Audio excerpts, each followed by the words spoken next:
Hola y bienvenidas a un nuevo análisis. Hoy nos vamos a sumergir en un texto que, bueno, se atreve a plantear una pregunta casi herética, diría yo. ¿Existió un Jesús que no conocemos? ¿Un maestro de misterios que impartió sus enseñanzas más profundas solo a un círculo muy secreto, muy cerrado? Una pregunta que desde luego sacude los cimientos de 2000 años de tradición. Y para explorarla nos vamos a basar en una fuente muy particular. Sí, hablamos de Las Doctrinas Secretas de Jesús, un libro escrito en 1937 por H. Spencer Lewis. Exacto. Y aquí el contexto es clave, ¿no? Luis no era un teólogo al uso. Para nada. Fue el fundador de la Orden Rosacruz AMORC, que es una sociedad esotérica moderna. Así que ya de entrada sabemos que la perspectiva va a ser diferente. Completamente. Y esa es un poco nuestra misión aquí. No vamos a entrar a juzgar si lo que dice es verdad o no, sino a desgranar su tesis. Queremos entender qué es lo que propone el libro, en qué se basa para afirmar que Jesús dirigía una escuela secreta y, sobre todo, cómo reinterpreta pasajes de la Biblia. Pasajes que todos creemos conocer, además. Eso es, para encontrar ahí las pruebas de esta sociedad oculta.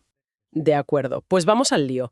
La premisa central, el corazón del libro, es que la misión de Jesús funcionaba en dos niveles. Dos niveles muy distintos. Efectivamente. Por un lado estaba la enseñanza pública, la que era para las multitudes. La que todos conocemos, ¿no? Las parábolas, los sermones. Una doctrina más bien moral, ética. Exacto. Pero el libro argumenta que eso era solo, digamos, la capa externa.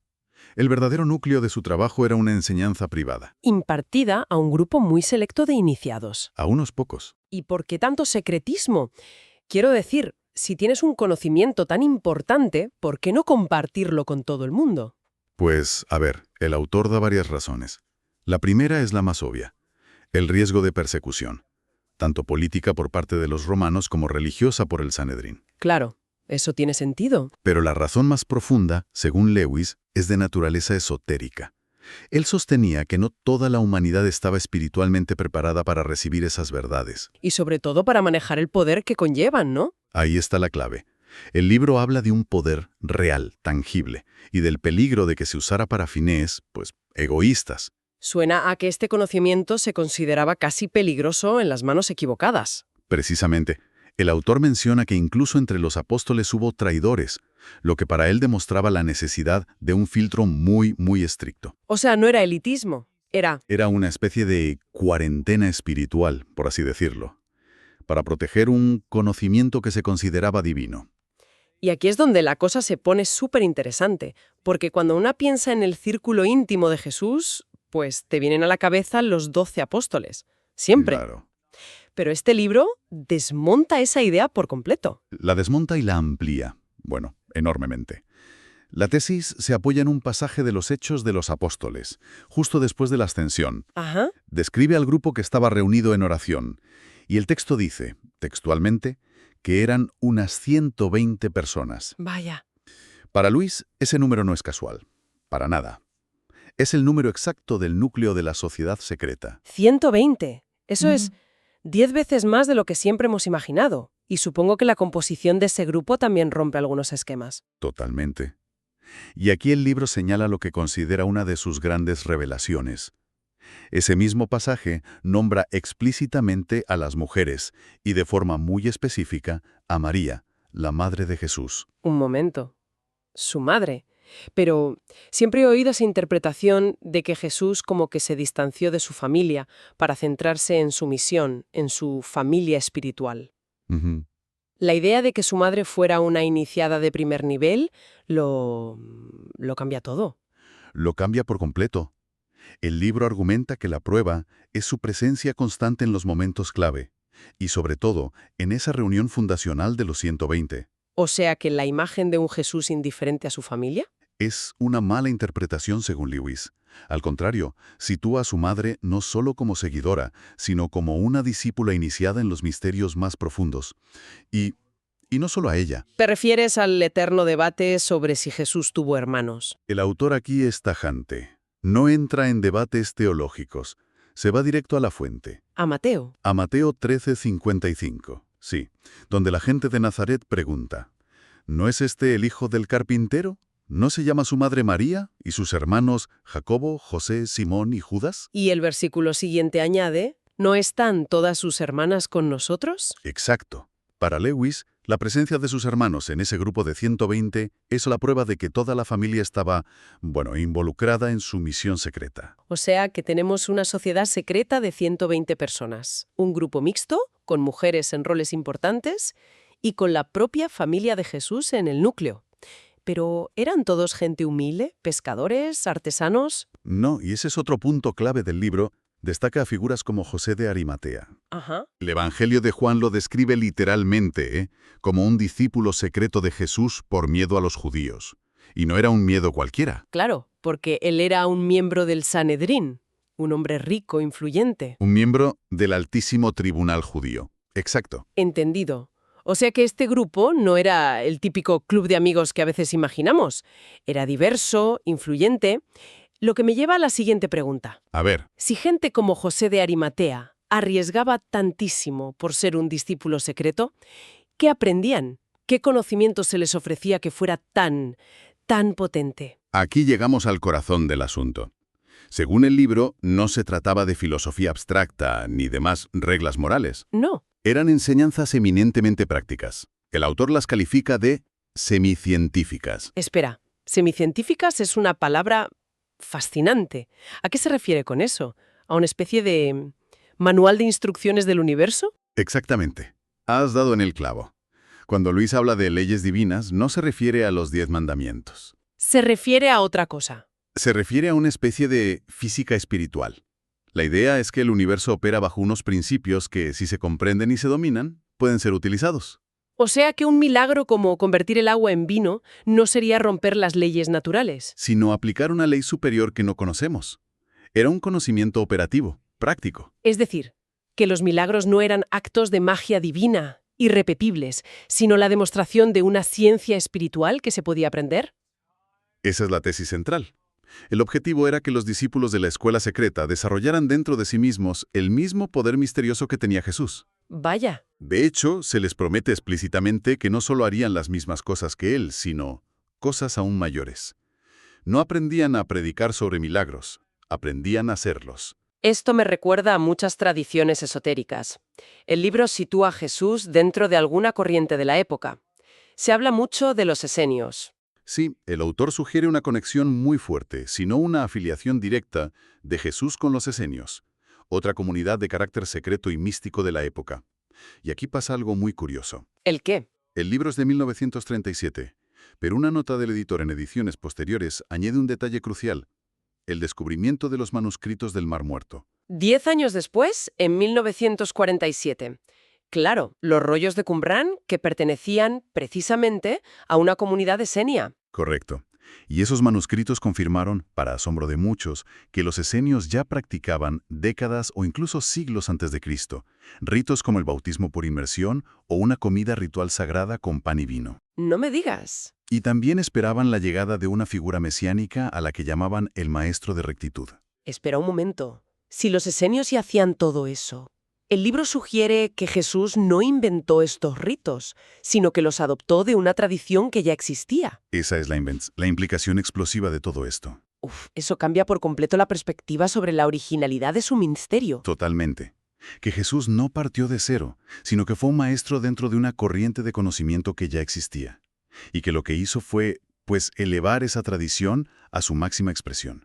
No sería el fundador de algo nuevo, sino el perfeccionador de algo antiguo. Vale, entiendo el qué, el quién y el por qué. Pero la pregunta del millón es el cómo. Si todo esto estaba oculto a plena vista en la Biblia, ¿cómo se transmitía? ¿Cómo se aseguraban de que solo los iniciados entendieran el verdadero mensaje? Mediante un lenguaje codificado. El autor sostiene que las claves están en extraños pasajes bíblicos que la teología tradicional, o los interpreta de forma alegórica o, a veces, simplemente los pasa por alto. Las parábolas serían el ejemplo perfecto, ¿no? El ejemplo perfecto. Pero siempre se nos ha dicho que las parábolas eran historias sencillas para que la gente común entendiera conceptos morales. Y según Lewis, esa es solo la primera capa. Él argumenta que cada parábola tenía un doble significado. Uno externo, moral, literal, para la multitud, Ujú. y otro interno, simbólico y secreto, que solo entendían los de la escuela. Exactamente. Vale, pero ponme un ejemplo. ¿Cómo funcionaba eso en la práctica? El del camello y el ojo de la aguja es famosísimo. ¿Qué interpretación secreta le da el libro? Es un ejemplo perfecto. La interpretación pública, la esotérica, es la lección moral que todos conocemos. Es muy difícil que un rico, una persona apegada a lo material, alcance la elevación espiritual. Un mensaje sencillo y potente, sí. ¿Y la versión para iniciados? Pues la interpretación esotérica, según estas corrientes, no tiene nada que ver con moralidad. Se basa en que camelos en griego no solo significa camello, sino también una cuerda gruesa, un cabo de barco. Ah, Y que el ojo de la aguja no era una aguja de coser, sino el nombre que se le daba a ciertas puertas muy estrechas en las murallas de las ciudades antiguas. por las que un camello de carga no podía pasar si no le quitabas todo el peso de encima primero. Justo. Ah, claro. O sea que el mensaje secreto no sería los ricos no pueden entrar, sino para acceder al conocimiento superior, primero debes despojarte de tus cargas, ya sean ideas, ego, apegos. Exacto. Es un mensaje completamente diferente. Pasa de ser una norma social a ser una instrucción técnica para el aspirante. Eso es, y el libro afirma que todo estaba codificado de esa manera. No solo las palabras, también el uso de símbolos antiguos como la cruz o el pez, que ya tenían un significado místico mucho antes del cristianismo. O incluso gestos, ¿no? Gestos con las manos, palabras que según si se decían en arameo o en griego cambiaban de matiz, toda la comunicación era un filtro. La verdad es que es abrumador. Si esto fuera cierto, significaría que la historia que nos han contado es solo la mitad de la historia, la versión para todos los públicos. Entonces, ¿cuál es la conclusión del libro? ¿Qué pasó con toda esa parte secreta, esa parte práctica? Aquí es donde el autor lanza su crítica más directa. Sostiene que el cristianismo primitivo tenía esas dos caras de las que hemos hablado. ¿La pública, de predicación? Y la secreta, de demostración y poder práctico. Una cara exotérica y otra esotérica. Entiendo. Y el libro argumenta que con el paso de los siglos, sobre todo cuando se convirtió en la religión del Imperio Romano, la Iglesia institucional conservó y expandió la primera parte. La doctrina, la organización, la predicación. ¿Pero la segunda? La perdió. O quizás la suprimió activamente. Se perdió la capacidad de sus miembros de efectuar, curar y demostrar las leyes divinas de forma tangible, personal. O sea que nos quedamos con la teoría y perdimos la práctica. Nos quedamos con la filosofía sobre el poder, pero no con el poder en sí. Esa es exactamente la conclusión. Y esa faceta práctica, ese conocimiento operativo, es lo que el autor llama el verdadero legado secreto de Jesús.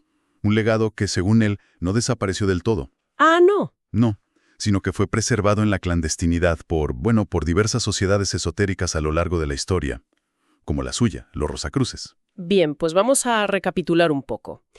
El análisis de las doctrinas secretas de Jesús nos presenta una imagen, radicalmente distinta a la tradicional. Nos habla de un maestro que no solo predicaba a las masas, sino que entrenaba intensamente a una sociedad secreta de 120 hombres y mujeres. Una sociedad que, fíjate, incluía a su propia madre y a sus hermanos, y a gente muy influyente, y les enseñaba los misterios prácticos de las leyes divinas, una especie de ciencia del espíritu. Nos propone un mundo donde las parábolas son en realidad velos, con un doble fondo. Y los milagros no son eventos sobrenaturales. Sino la aplicación de un conocimiento profundo, un poder que, y esto es lo más revolucionario, podía ser aprendido, practicado y transmitido. Exacto. Una visión donde Jesús no es tanto un objeto de fe pasiva, sino un maestro de una disciplina activa y transformadora. Justo. Lo que nos deja con una idea final para reflexionar. Si, como sugiere este libro, el cristianismo original contenía una dimensión práctica, casi tecnológica, demostrable, una dimensión que se ha diluido o perdido en la doctrina moderna, ¿qué implicaría para la fe y la espiritualidad de hoy si esa dimensión pudiera ser de algún modo redescubierta,